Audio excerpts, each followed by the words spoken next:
Ik ben begonnen rond pakweg mijn 16e, 17e jaar. En dan was het echt nog het verkennen van hoe zit het met de apparatuur, hoe werkt het, wat voor muziekstijlen ben ik naar op zoek om zelf te draaien. En toen ben ik begonnen met house, minimal en techno, electro, deep house, tech house. Ja, uiteindelijk ben ik bij mijn passie disco terechtgekomen. Ik schavel wel al een tijdje rond in de DJ-wereld. Ik ben ooit begonnen als DJ op een huisfeestje. Het zat zo een vriend van mij die was aan het draaien en op een gegeven moment moest hij naar de wc en toen zei hij van neem jij het even over. En zodoende is mijn interesse ontstaan en ben ik vaker op dat soort feestjes gaan draaien.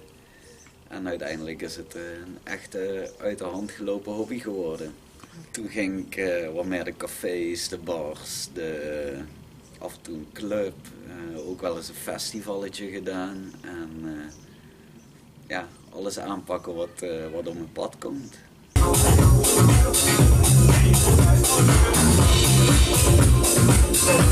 Ik draai voornamelijk disco, house, funk en alles met een elektronisch laagje erover. Dat soul dat slaat op de warme van disco en control dat is zeg maar het toetsenbord control ding zeg.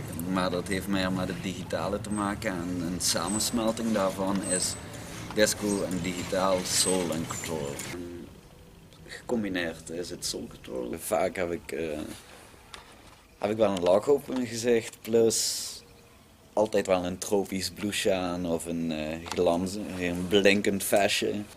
Inspiratiebronnen komen voor mij uit vele genres muziek. Electro tot oldschool house DJ's, maar ook disco producers uit de jaren 70 en 80. Door alles een beetje te combineren, open te staan voor nieuwe muzieksoorten, vind ik mijn eigen stijl. De meeste voldoening aan het draaien geeft mij dat ik mijn muziekselectie kan laten horen en andere mensen kan laten genieten op de dansvloer.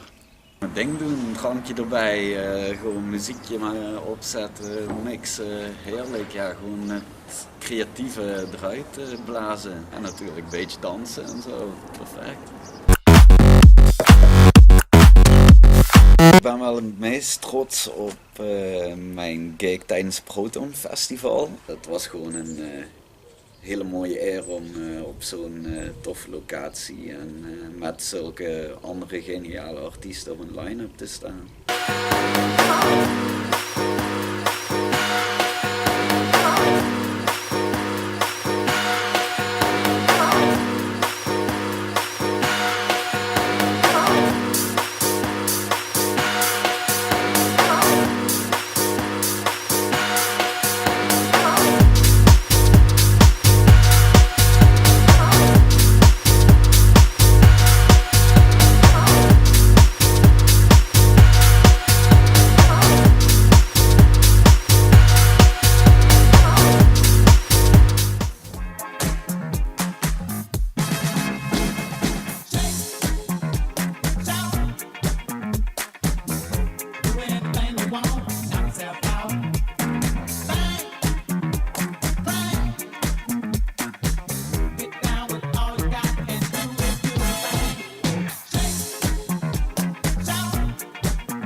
Dansavonden hoeven niet zo serieus en duister te zijn, maar kunnen ook vrolijk, uplifting, energiek, warm zijn. En dat probeer ik wel over te brengen als boodschap.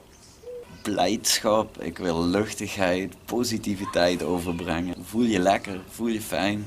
Ga niet het negatieve in. Geniet gewoon van het leven. Keep it simple. Stevie? Ja. Denk je dat dit het einde is? Dit is het einde. Oh,